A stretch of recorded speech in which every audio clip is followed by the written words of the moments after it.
मुंबईच्या समुद्रामध्ये शुक्रवारी रात्री जहाज बुडाल्याचा थरार घडलाय। मात्र या जहाजावरील 8 खलाशांना वाचवण्यात तटरक्षक दलाच्या जवानांना यश आले। हे 8ही खलाशी गुजरातचे आहेत। मुंबईपासून अंदाजे 50 किलोमीटर आणि मुरुडपासून 12 नॉटिकल मैल अंतरावर हे जहाज बुडालं। गुजरातमधील पोरबंदरमधून 450 टन सोड्याची पावडर असलेलं जहाज शुक्रवारी संध्याकाळी केरळच्या बेपोर इथं जात होतं। मुंबईच्या जवळ असताना त्यांच्या इंजिन रूममध्ये पाणी घुसण्यास सुरुवात झाली। याबाबत जहाजावरील खलाशांनी साधारण 6:45 वाजेच्या सुमारास भारतीय तटरक्षक दलाला कळवलं। सम्राट जहाजावरील जवानांनी धाव घेत तत्काळ बचाव कार्य सुरू केलं।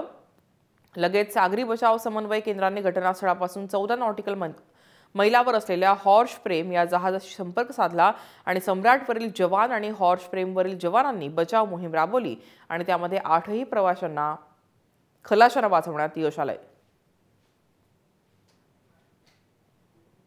आपले प्रतिनिधी आशिष राणे आपल्यासोबत आहे। आशिष, गुजरातहून केरळला हे जे जहाज जात होतं त्यामधील आता 8ही खलाशांना वाचवण्यामध्ये यश आलेलं आहे। कसं पार पडलं हे रेस्क्यू ऑपरेशन? गुजरातहून पोरबंदरहून निघालेले हे जहाज एकंदरीत केरळला जात होतं। जे सोड्याचं पावडर असते एकंदरीत 430 टनांची ही पावडर हे जहाज घेऊन जात होतं। जवळपास मुंबईहून 50 किलोमीटर आतमध्ये समुद्रात हे जहाज सोड्याचं पावडरचे वाहक करत होते। एकंदरीत त्यांच्या थोडा तांत्रिक बिघाड आला आणि त्यांच्या इंजिन रूम मध्ये पाणी घुसण्यास सुरुवात झालेली।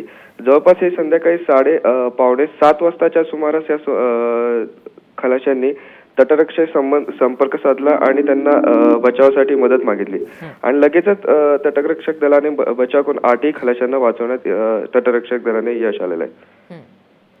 धन्यवाद तुर्तास तुम्ही दिलेल्या सगळ्या सविस्तर माहितीबद्दल। तर गुजरातहून केरळला हे जहाज जात होतं आणि 8ही खलाशांना वाचवण्यामध्ये यश आलेलं आहे। 8ही खलाशी जे आहेत ते गुजरातमधलेच असल्याचं कळतंय।